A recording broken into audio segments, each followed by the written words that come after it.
We're here with Eric from the Barbarians of California. If you don't know him, you should absolutely check him out. Fantastic fucking album getting ready to come out October 4th.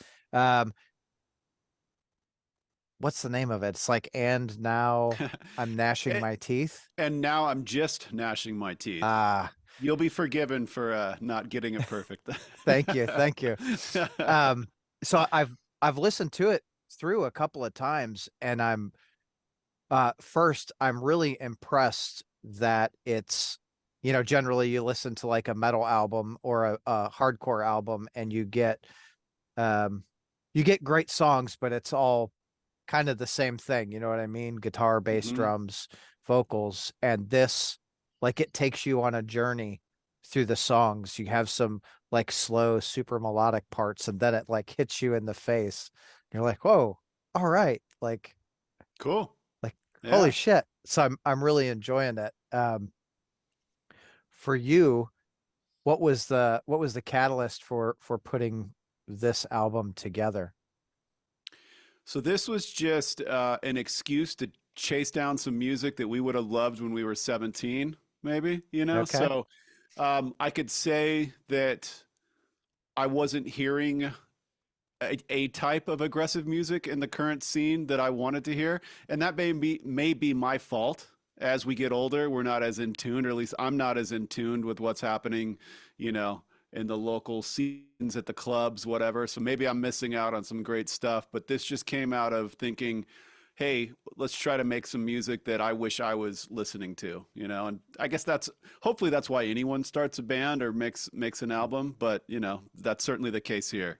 Yeah. And Well, we want to stoke out our friends. You know, if anything else happens, so be it. But you know, we just want to make our friends think we're cool. So for for sure.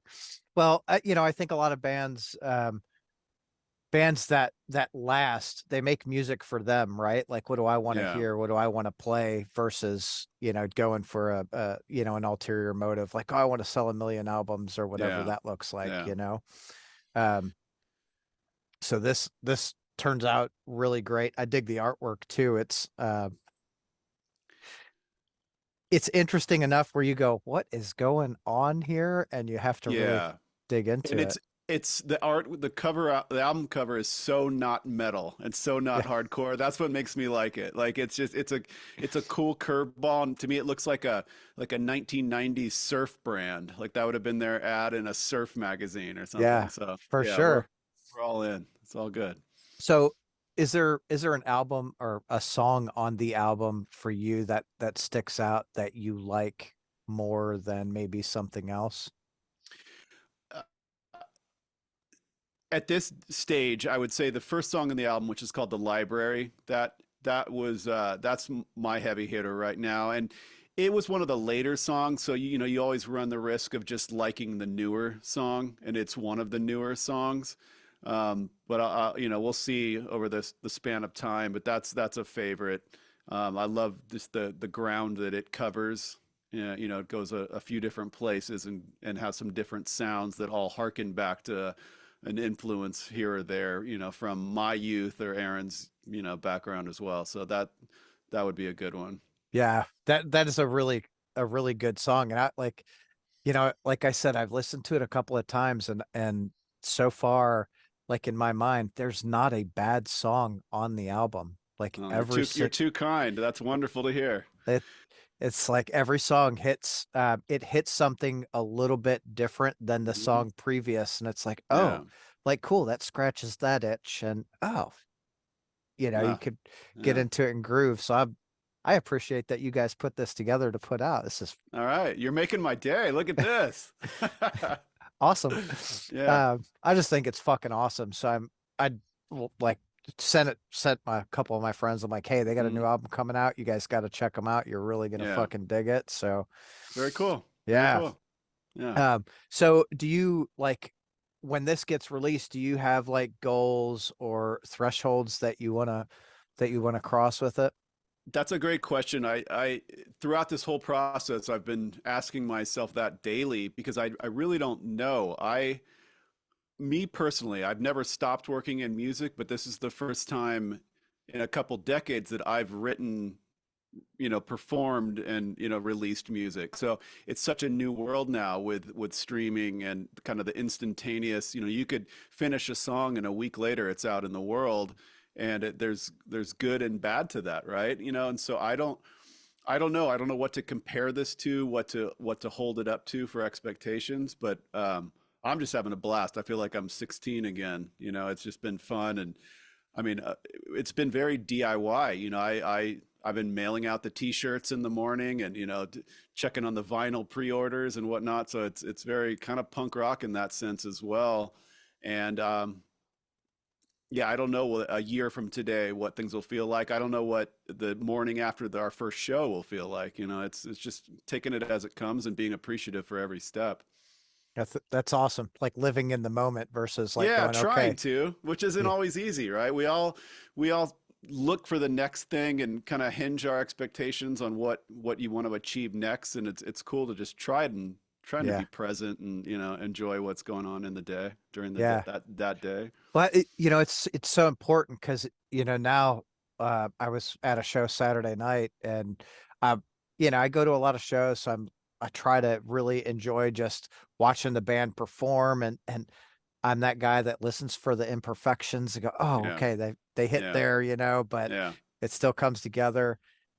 But they're a couple of younger folk, I'm pushing 50 now, so like Mhm. a couple of these younger kids right in front of me, and they're both like every song put up their phones for like three-quarter of the song, and I'm like, oh man, like I know. I don't want to be that guy, but I'm like, Yeah. oh I know. And will they ever watch the video? Maybe they will, and maybe it'll be a time capsule. Like there have been a couple times I've pulled out my camera at a show, and 10 years later, I'm actually kind of psyched I have that 20-second video, yeah, But for the most part, none of us watch that stuff, and um I know, you're right. You don't want to be the grumpy old guy in the back saying, "Hey, get your phones out of here," And yeah, so hopefully, hey, hopefully they captured a memory that will actually mean something.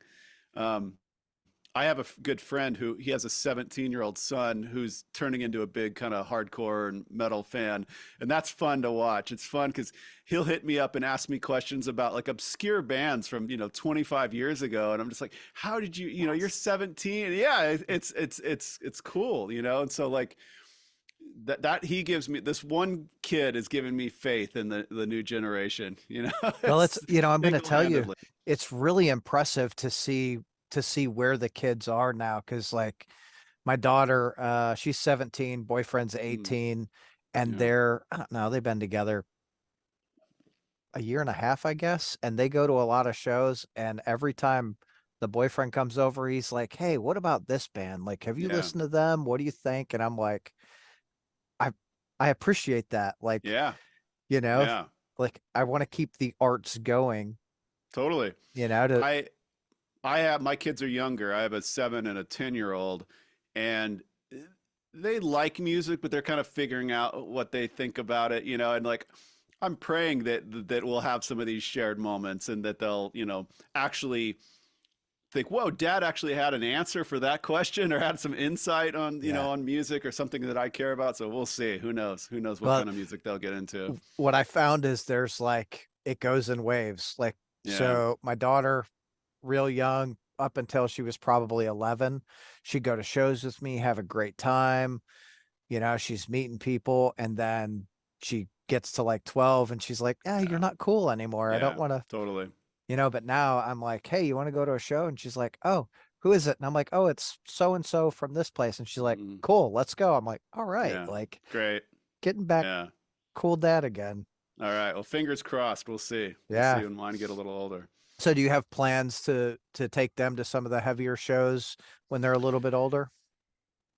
Not sure. I'm not going to force it, but hey, if they're into it, I'll totally be the nerd dad that's telling Yeah. them all the backstory and way more information than they may want. Yeah. So we'll see. Yeah, we'll see what comes of it. I mean, my mom played a role in my early influences. I mean, we listened to Michael Jackson and Led Zeppelin in the car all the time. Remember those two? Those are the two standouts. that my mom had a bunch of Led Zeppelin cassettes, and then we would always have the Michael Jackson on queued up, you know, when I was 10 or whatever. So I remember those moments, and so hopefully those will come back around for me as well. Yeah, I think they will. I've got faith in you and Hmm. kids, just their curiosity, right? Yeah, yeah, That's the biggest thing. So like, it's funny you say Michael Jackson. That was my first concert ever, was Michael Jackson. awesome, very cool. Yeah, that's a good one. I can't pull anything that big. Uh, It was, I honestly, I don't remember any of it, but I know Yeah, it was on the Thriller tour, and no way. I was probably Wow. 6 or 7 at the time. So it's like, Yeah. oh, Amazing. Yeah. I remember buying the Thriller cassette at Tower Records. So that's as close as I yeah, got to MJ. that's all Yeah. right. Tower Yeah. Records, that's like not around anymore. Oh, it breaks my heart. I watch, have you seen the documentary? I have not. Oh, it's awesome. You got to see the boy, I'm not I'm always horrible at names. In these instances, I should drop the name and give it a nice plug. I can't even remember the name, but anyone can search up Tower Records documentary. It's awesome. Cool. I'll have to check it Yeah. out because I'm Yeah. really interested in, just like the history of anything to do with Oh music. yeah. Oh yeah. You And know, so it originated from Sacramento where I'm from, so there's even an extra layer of yeah, cool to it, you know. you're like, this is like super awesome. Well, it's just Sacramento, especially back then, wasn't known for much, and so it was fun just to see the old photos and, film footage from the early days of Tower Records and think, "Oh yeah, I've been there." And, Yeah, I yeah. remember that. That window was Yeah. super cool. Yeah. Totally, totally. Sacramento had a lot of good stuff come out. Yeah, I'm a big Deftones fan, of course. Like, Yeah, I was very lucky to have grown up in Sacramento at the time I did. There was a quite a scene that I feel like wasn't at that level before and hasn't been after. right. So that was fun. I mean, my old bands played our first shows when the Deftones were playing their first shows, and like so I've known those guys since we were 18 years old, Yeah. and so yeah, it's amazing to watch them be more successful now than they ever have been. Like they've achieved a new level, it feels like, in these last couple of years. It's so Yeah. great. How crazy is it? Like, Yeah. I remember Awesome. seeing them in the 90s and just being like, oh man, like this is awesome. Like they are huge at this Yeah. point.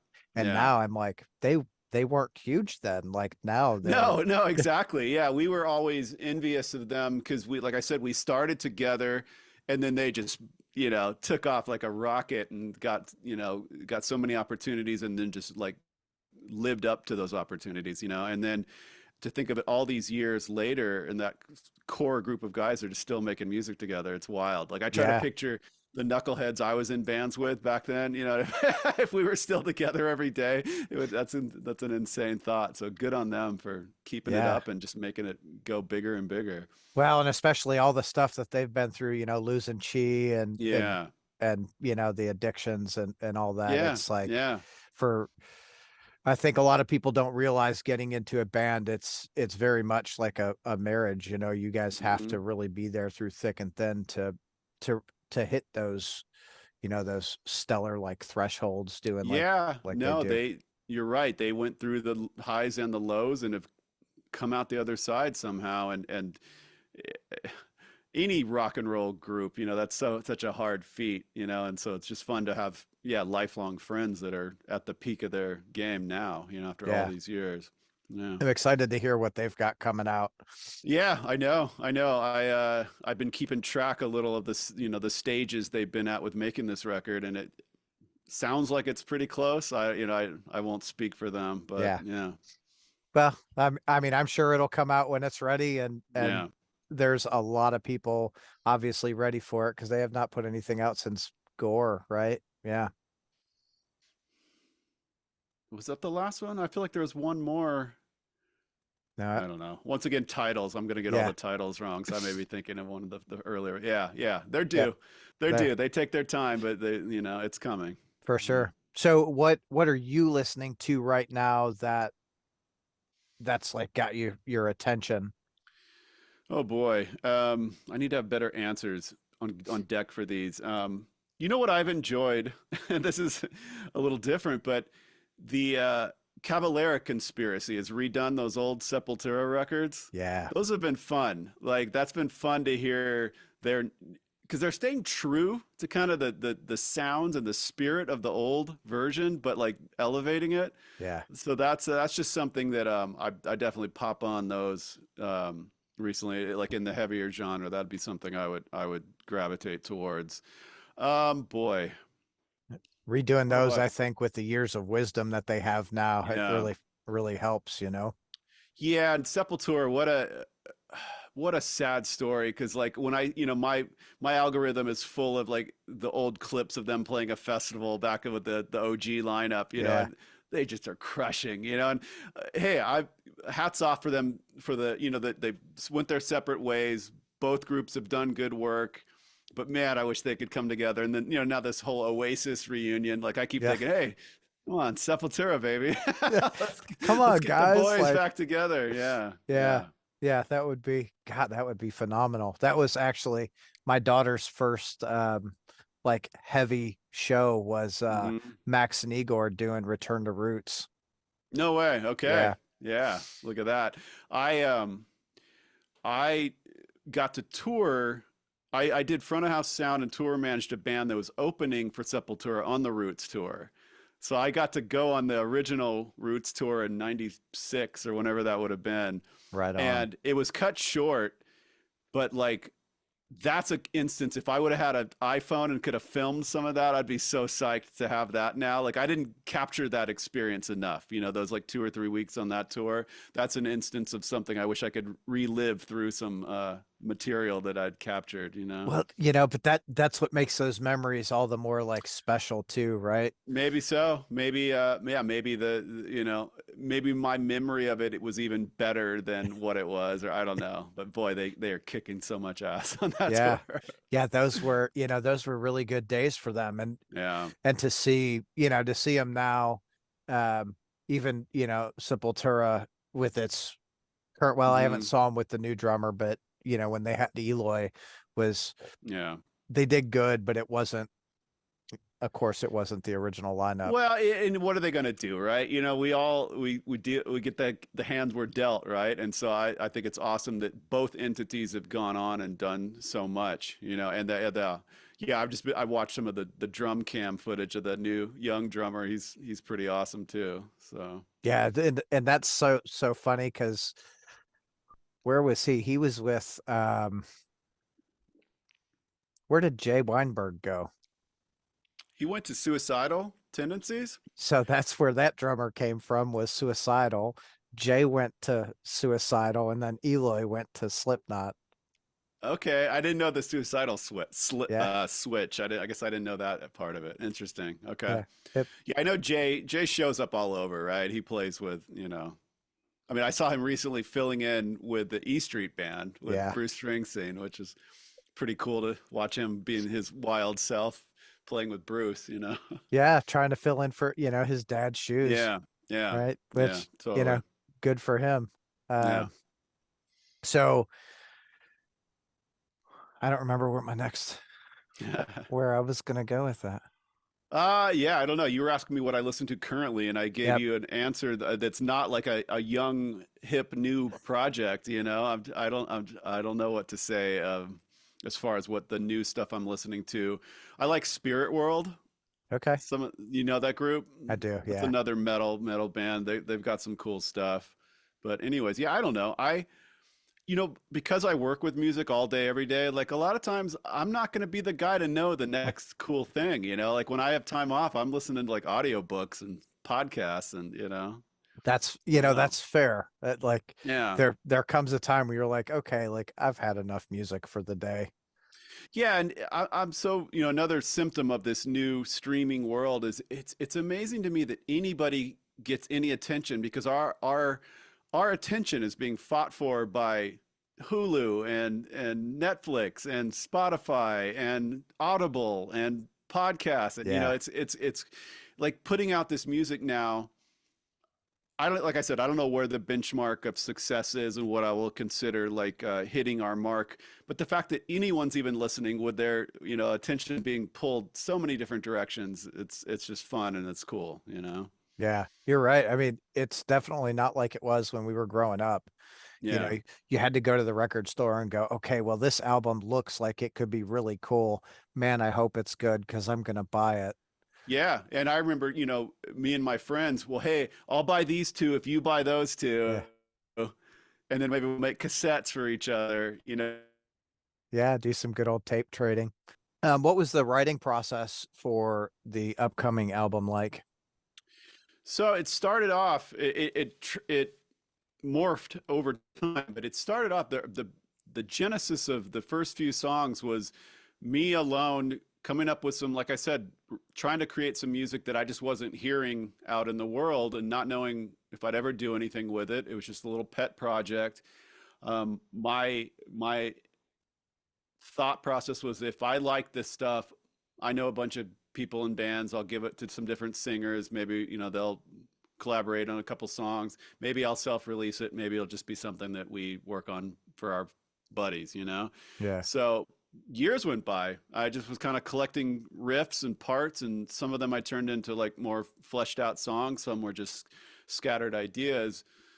Um, Obviously, I've been working with Aaron on the AWOLNATION stuff almost nonstop for the last decade or so, and he caught wind that I was coming in early, staying late, pecking away at some different ideas. He finally pressured me into playing it for him. And luckily he dug the first couple songs that he heard and he said, let me get on one of these. And so he recorded vocals on one. He said, let me hear that other one again. And came back a day or two later, had some ideas for that. And then on the third song, he said, we have a band now, right? And I'm like, okay, I guess we have a band. And he's he's great, and he has a level of confidence when it comes to writing and creating music that you need to like push a song forward and get it done. Because when is something done? It's so hard to know when a song is Yeah. done. You could mix it forever, you could rearrange it forever. He was good at kind of culling through these ideas that I had and saying, that one's great, that one's not so good, this one should be slower, this one needs a change. And then it just really started coming together. Once we had about maybe 5 or 6 songs, the process probably got more collaborative from the beginnings of ideas to where he had some guitar parts. That song, "The Library," that I was telling you about, started from Zach, our other guitar player, came up with that really cool kind of tapping, almost intro section that launched into that whole rest of that song. So, yeah, it started off with just like me alone throwing riffs together, and then by the end it was definitely maybe more of a kind of a traditional band style project of working together. It's funny how that, how that seems to come together. Yeah. I always enjoy, hearing that, that process because you're very cognizant that it started off as, well, I was just doing it, to get something out there and to do it. Yeah. And now, oh shit, we are a band, like, okay. Yeah, and along the way in those, especially in the earlier stages, there were parts that I would say to Aaron, like I'd play him a song or a piece of music, and he'd go, that was okay," and I'd be like, "No, no, you're sleeping on that one. Like let's check that one out again." But I look back now, and he was right. Like he somehow had a good filter. Like if I had a bunch of stuff, I maybe was a little too high on it. And he did a good job. And now I can see that some of those cast-offs weren't quite as good. And so maybe I can still tune them up. But yeah, that was the hindsight on that was pretty impressive. That's awesome. But I think a lot of times, especially when you're trying to do something and put out a new album, to have another set of ears Yeah. on it, is it's real nice. I mean, from just being on the Mhm. audio side from things Yeah. also is like the band goes, man, this is great. And you're like, if we do blah, blah, blah, like it's gonna, Yeah, when it works, it's great. It can also drive you crazy if you're yeah, trying to make it, a square peg fit in a round hole with somebody that's never going to agree with you, right? But yeah, Aaron and I have a good thing, and so we were able to navigate it quite yeah, well. So, that's awesome. So sorry. I was gonna say too many cigarettes, but I don't smoke. yeah. Yeah. So in your years of touring, is there a time that really stuck out to you as like, aside from Sepultura, of course, that Yeah. was like, man, this was Yeah. really awesome. Oh boy, I mean that definitely was probably one of the pinnacles. The other, I mean, we'll do another retread here, but my earlier band got to tour with Deftones on the Around the Fur Oh tour in yeah. that era, and that was definitely me as a player. That's definitely the standout, you know, summer or whatever, fall, whatever that was, as far as me getting to be a player and being on tour. That was fun. So yeah, looking back over, a lot of shows, I would say watching Sepultura every night and then getting to be the main support act for Deftones. I mean, those are two high points. Yeah. So those are Yeah, and that fun. that was probably a really good tour for Deftones too, because Yeah. Around the Fur was like their breaking, you know. Yeah, they were no, they were also just then they were climbing and climbing, and then who knew that White Pony was just about to really blow them up, Yeah. Yeah. Oh Yeah. my God. And what a great like every album, like, oh, it's from this era. Hmm. If you hear a song off it, they're Yeah. very, they have their own unique flavor. Yeah. Uh, which is the awesome thing about your album. Like every song is very like itself, it doesn't Yeah. sound like any other song on the album. And it, again, man, it's just Well, a great fucking album. that's cool to hear, and hopefully, usually I attribute this to bands making their like an album deeper into their career. Isn't the hardest thing is to make it sound like you, but be fresh, right? Yeah. And it's so hard. I always, like I said, I usually think about that theory when a band's making their fifth or sixth record. It's a task, right? To say it's true to the sound of the artist, but it's covering new ground. And everyone thinks their new album's their best, right? Like Yeah. everyone's deeper in their career and they're thinking, oh, why is no one, everyone wants to hear the old songs, right? Why is that? Everyone's a loser, And so it's, I guess, even on a first album, it is a task to set out to make it be cohesive and yet have variety, just Yeah. enough variety to be interesting, but not be so wild that it's out of left field, So yeah, we'll see. Yeah. Not Um, going from death metal to jazz, like, I whoa. know. I mean, yeah, yeah, yeah. We'll see. I mean, Although it's that would probably be a pretty I hate interesting mix. somebody's. I mean, what? Mr. Bungle did that back in the Yeah. day. And Mr. Bungle, what a fantastic like concept and Yeah, show just yeah. overall.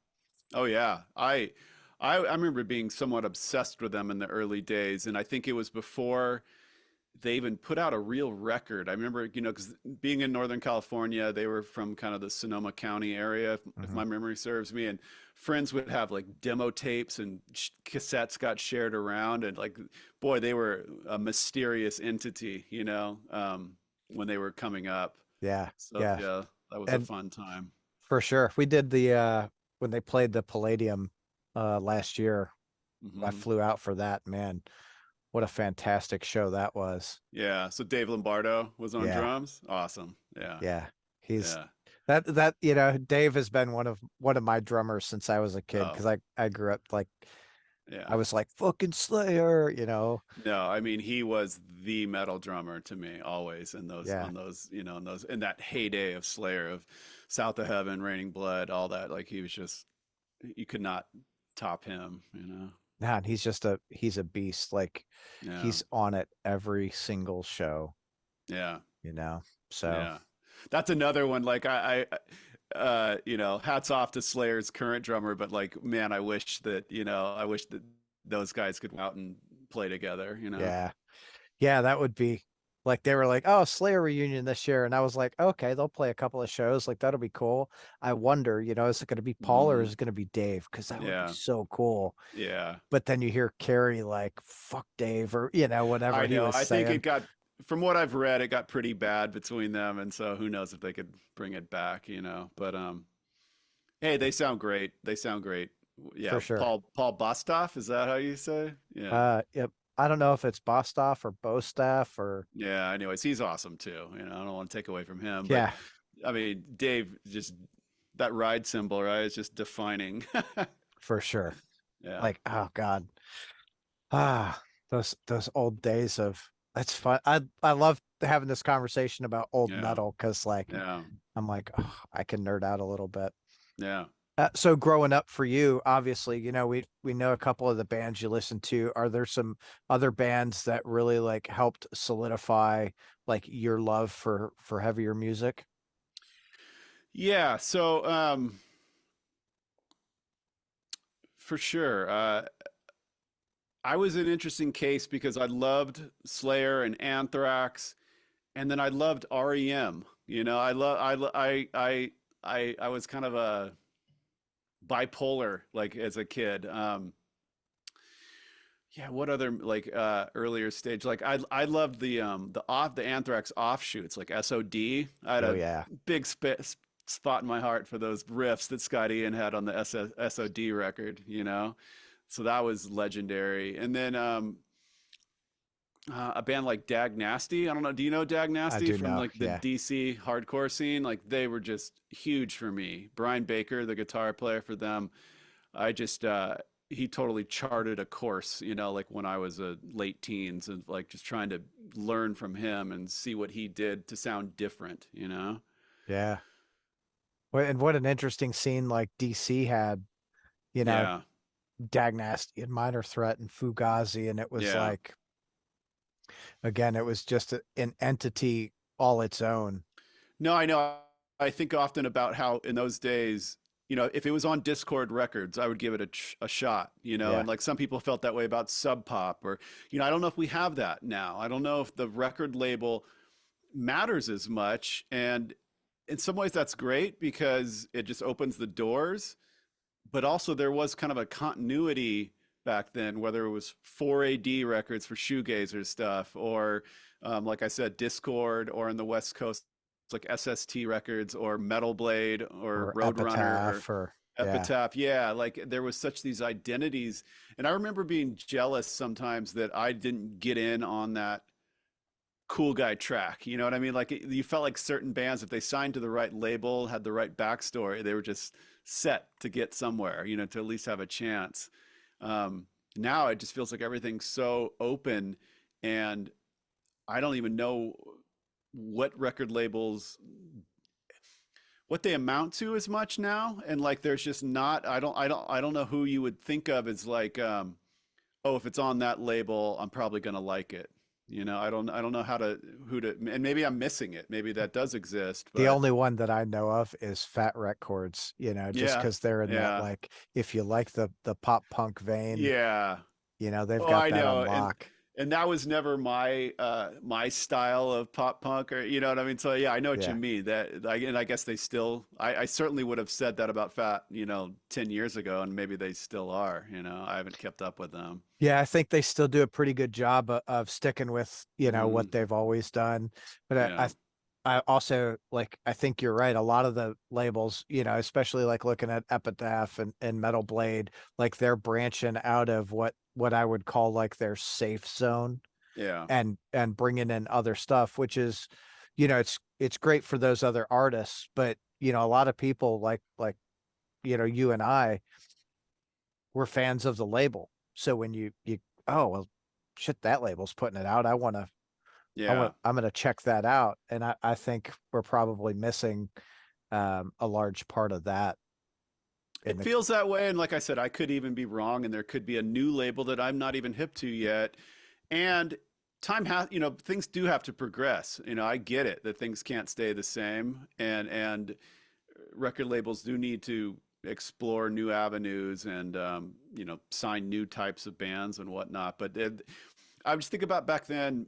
You really, when you were chasing down new music, you really had to, you know, like follow the breadcrumbs, right? Like you'd look at the T-shirt that the band you liked, what T-shirt are they wearing? Maybe I'll yeah like that band. Look at the thanks list in the back of the record, you know, and see if they thank another New York band or another. Like maybe I'll listen to that. And now everything you can just go down the rabbit hole of playlists and Spotify and whatever, and you know it's so much easier. But yeah also it's overwhelming. And sometimes if you do have an hour to sit and listen to music, where do you even start? yeah well and I'm that guy that when I listen to an album or when I want to hear a song, I put on the whole album. I want to listen to Yeah. the album from start to finish. And then when it's done, I'm going to that's what I like about Spotify Hmm. is when it's done, it tries to put in like the like artists at the Yeah. end. So I'm like, found a band out of Belgium, listening to a buddy's band the other day, and or well, it was quite a few months ago actually. Fire Down Below, and I'm just like, holy shit, these guys are so good, you know? Yeah.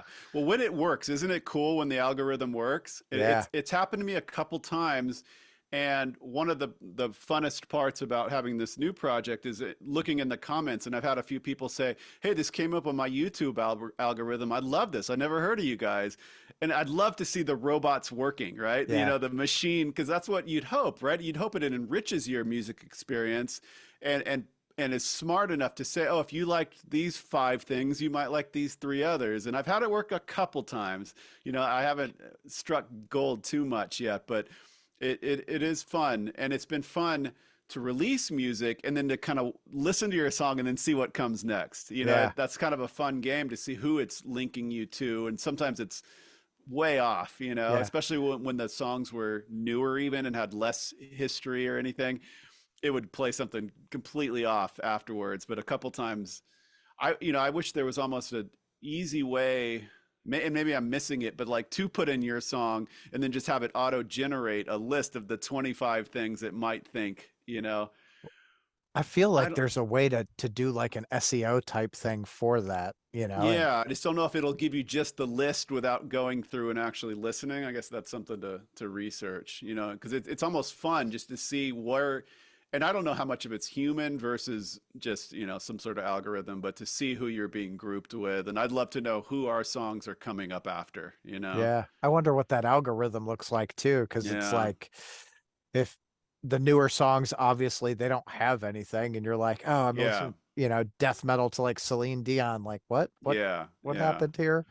Well, and it's, I've heard of I've heard that Spotify is less human driven now, just the Yeah, staffing and that the playlists and whatnot are more computer, you know, created versus kind of the gatekeeper or the tastemakers. So I don't know, you know. I don't know yeah. where who's putting it together. It's a very different world doing, like the Spotify world versus, the radio stations, Yeah. in the 90s and 2000s, Oh there yeah. was they chose what you listen to. You could Yeah. call them and request, and they're like, Yeah. no, we're gonna do No, I did this. that. I remember as a kid like calling and actually, you know, getting through and thinking, oh, I made my request. Now I'm going to listen. And Yeah, then hours would go by. And it just didn't happen. yeah, And I remember like, I mean, we may have even done it for Deftones. I don't know, but I remember friends bands having campaigns and like asking like, hey, everyone call this station in the afternoon. And I remember, you know, trying to do my part and thinking, oh, if enough of us call in, you know, they'll pay attention and play it, you know, who yeah. knows how much of It that happened. it was probably like a 50-50 chance on if they were actually going to listen to the Yeah. requests. Well, and you know, which intern is answering the phone that might or might not write down what you actually said, you Yeah. know. Yeah, It's but like, it's oh, what a different time and place when the radio had so much power. And then getting into college radio. I remember I went to UC Davis up in Northern California, and I had a friend who did like a midnight to 3 a.m. shift at the college radio station, and getting to go and hang out with him was just the craziest thing because just digging through all the records and, you know, because that was a space where I would not have had access to that stuff, you know, where right. now you have your streaming membership or, you know, monthly subscription, you can dig up the most random things if you feel like it, if you take the time. But back then I had to go down to the or Yeah. the radio station at 2 in the morning and try to remember, have my list of everything I wanted to try and look up, you know? You're like, okay, I found that one. Damn, I can't find Yeah. that one. Can't Well, find and that one, or that one's skips, you know, the vinyl scratched on that yeah, one. I can't. that was the cool thing about CMJ, the College Music Journal, Yeah. is you'd get it monthly. Was it monthly or biweekly? And it came with a CD, and you're like, Yeah. cool, I'm gonna find some random shit on here that I really adore. Yeah, there was a few of those. That brings back a memory I haven't thought of in years. But yeah, those CD compilations that would come with like an industry thing. And I remember having a couple friends that had access to those, and I'd like go rummage their shoe boxes full of, you know, weird, yeah, whether it was CMJ or I'm trying to remember, there was a couple. I don't even know if they would have been blogs because I don't even know if they had a web presence so much yet, like in Mm, the late 90s. It might have been more print magazines that just went around within the industry. And then I remember some of the like the British music magazines, they would come with a CD every month. yeah, And, compilations were huge back then because you, yeah. you really could find new things. That was like a playlist, getting onto one of those compilation CDs was the equivalent of now being on a playlist, I guess. Yeah, you're absolutely right. I never thought about it in Yeah. that, like in those terms, but Metal Blade put out it. That was the other thing with Hmm. the labels. They put out those compilations because they want you to listen to Yeah. the rest of Yeah. those bands, and you like, oh, I really like that. So then you go like deep dive, and Yeah. there was no internet, so you're not like, oh, I'm just gonna Google, I you know. know. No, you couldn't Google. You'd have to just like go and find if it's metal, like find the Kerrang issue of Kerrang and look in the Yeah, back and see if you could find a review and see if they even have an album out yet. And sometimes you'd find a great song on a compilation. They didn't have an album out. They put out the album wasn't as good as the yeah. song on the compilation, or vice versa. So yeah, yeah. Oh man, the good old days. I feel like it, right? I feel, and probably every generation thinks their 18 to 24 year old period is the high point of music. But I feel like, if you said you're almost 50, we're similar age. Like, Yeah. we lived through a great time. Absolutely. And I think, now obviously for the kids now, they have so much access to music. It's fantastic, but I do have a little bit of like, man, I wish they could have experienced some of this when we were growing up. Um, Well, the good news for them is they have access to all that music on top of everything else that's come since then, but yeah. they don't have access to the experiences of living it in the moment and going to the show. Yeah, searching down. Like I remember driving, an hour and a half to a record store that I thought was going to have that record that I couldn't find anywhere closer to me. Yeah. And sometimes they didn't have it once you got there, or they did and you scored, or sometimes you went through all that trouble, then you got it and it wasn't as good as you hoped it would be. But like there was such a tangible aspect to being a music fan in the 90s and early 2000s. It's just different. It's just different now, whatever, It but like absolutely I, is. like I said, the benefit they have is like my friend's 17-year-old son, he's asking me about this obscure, Bay Area punk band from, 2000. He has that and everything else, Yeah. and he can probably find a lot of it, like we all have those certain albums that haven't made it into the streaming world, that you kind of hope to be able to dig up and they're not there, but like it is just a sea of music that we all have access to now. Oh, it really is. And I there was a guy that he was a salesman, a traveling salesman, and he collected music anytime he went somewhere. And he Mhm. had some huge warehouse. It was in the millions of Okay. recordings Yeah, yeah. is what he had. And he went to sell it, so I was reading about it. That's why it came up. And he had more music than the Library of Congress. No way. Yeah, Like he's like, I'd go to a town and they'd have an 8 track and I'd buy the 8 track and then yeah, I'd get a record and I'd pull that and there's, like, holy shit. yeah. I mean, I still have most of my CDs. Like I can't part with them. I've thinned it out just a touch, but I have, 2,500, 3,000 CDs sitting in a room in my house that I don't touch them. I don't go and play them nowadays, but I like that they're there. Yeah. You know, um, and like sometimes I'll take them out and I start going through and I think there must be 10% of these I can get rid of. But now, like at the current moment, I keep thinking CDs will make a comeback. At the current moment, they're worth pennies, really. And so I I can't part with them for I that. I think they're gonna make a comeback. We've done vinyl. Yeah. I'm a big Even vinyl guy.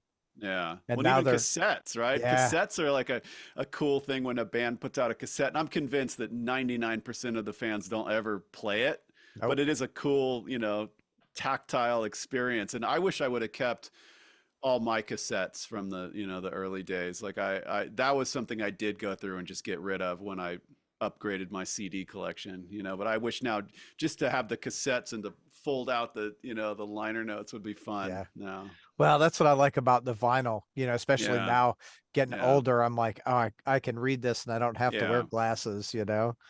Well, absolutely. And you know, as a studio guy, I love vinyl because I'm a sucker for the credits, right? You know, I Yeah. want to see who engineered it, what studio it was at, what year it was made.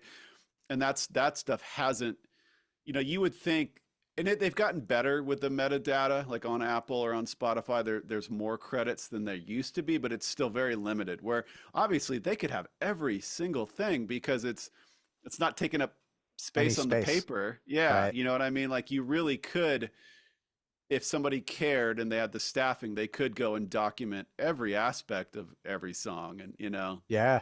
and I don't Well, know if that would ever grow. You know I, that I'm concept. with you. I think that would be really cool, especially, growing up in the time that we grew up, it was Mm, like, oh, if this producer touched that, like yeah, that's going to be really awesome, you yeah. know? Yeah, that's another, yeah, along with the record labels, right? There were certain producers that you would give a chance to Yeah. anything they worked with, you know. Yeah, Yeah. man. We're the old guys now. I know, I know. We got to stop. Like, I remember when. Yeah. All right, Eric, I know you've got things to do tonight, so I don't want to Okay. keep you all night. I greatly appreciate you taking time out to come and chat with me. y- if you're sending out the records, I will be pre-ordering a vinyl here shortly. Um, Okay. so I really look forward to it. So I guess the one question I do Mm. have, do you have multiple blah blah blah blah blah multiple variants of the vinyl? We will. Absolutely, we will. We had to just kind of rush getting the first order in because we're playing our the album comes out October 4th. We're playing our first show October 19th. And I'll be damned if I don't have the records at the show, you know. So yeah, no, we definitely are gonna have fun with the colors and get the whole thing going. And like the pre-orders have been pretty cool. So like I'm already considering, you know, the color variant for the next round. So yeah, we'll play that game. You know, that's the Awesome. game it seems like everybody plays, but it's a fun game. Yeah. You know. Well, it's a fun Yeah. game on this side. I'm like, oh shit, now I got to buy that one. And I know. like, It's almost, I've heard some people actually be a little bitter about it, you know, because like I've seen artists now come out with 12 colors on yeah, day one, right? Like, you know, go just hog wild, and somebody somewhere feels like I gotta buy them all. And hey, I guess you're making your own, you're creating your own downfall there. that that is, it's like, man, if they were only like $10, it would be a lot Yeah, better. yeah, But like, I'm still gonna buy them because my yeah, wife's like, why do yeah. you have six of that album? I'm like, okay, let me walk you through it. Like, Yeah. well, Well, and hey, there's times when it could be a good financial investment. I've seen some of these, you know, oh, yeah, the purple, yeah, the purple, that's the one, you know, yeah, that's the one that's worth $150, you yeah. know. So, I just missed a Metallica, one of the, what was it? I don't, maybe it was like the Green Ride the Lightning or oh something. yeah. I just missed one of those and I'm like, oh man, that would have been so cool to have. Yeah. But Well, it's been amazing watching them these last couple years, all the extra things they've done around their touring and like take yeah, over a city and have an art gallery and a this and the different books coming out. And yeah, the vinyl has just been crazy because, you know, I'm a lifelong Metallica fan. So I yeah, don't, uh, I've had to resist like spending the money and chasing down that stuff, but it's cool to see them do it, you know. yeah, that's a band that took, playing what they played. And Mm, of course, they've evolved over the last 40 years, which is yeah. like great for them. And they've evolved into this Yeah. ginormous metal Yeah. band none of us ever thought would be possible. Yeah, I look back on I saw them twice on the and Justice for All tour, Mm, you know, and that felt like they had just kind of reached some pinnacle, you know, for a metal band, right? And yeah. then to look at that now, that's just like that'd be their warm-up show, you Yeah, know? they weren't even nothing then. Yeah, like Yeah, it yeah. it's so great. Like it was Mm, it it's mind blowing to see them play, as big as they mm. do. Like they play two shows in a city when they play and they both sell out. Like holy And they shit. they don't repeat a song, Right. right, on this tour, which hats off to them at this age to work that hard because they don't Yeah. have to, right? Nope. They have a love for it. They have an honest love. They're not these old, multi millionaires that are, they have to love it to work that hard because it's not easy No. to go and play that stuff for 2 hours every night and to remember. I mean, how many songs do they have in their arsenal right now? Like ready to go 60? I don't, I Yeah. don't even know like how many they rotate in and out, but it's a lot. Yeah. I mean, what they've got to be, you got to be pretty close to 60 over the course of a weekend. And You know, maybe more. there's, Maybe they have 100 ready, and then they yeah. go in and out of 60. Yeah, Yeah. that's That a set lot. list is crazy. Okay. Yeah. Okay. Eric, thank you, man. Of I greatly course. appreciate it. I wish all the success for the Barbarians of California. Well, thank you so much. I appreciate your time as well. This was fun. Absolutely. Have a great night, Yeah. my friend. You do the same. Thank you. See ya.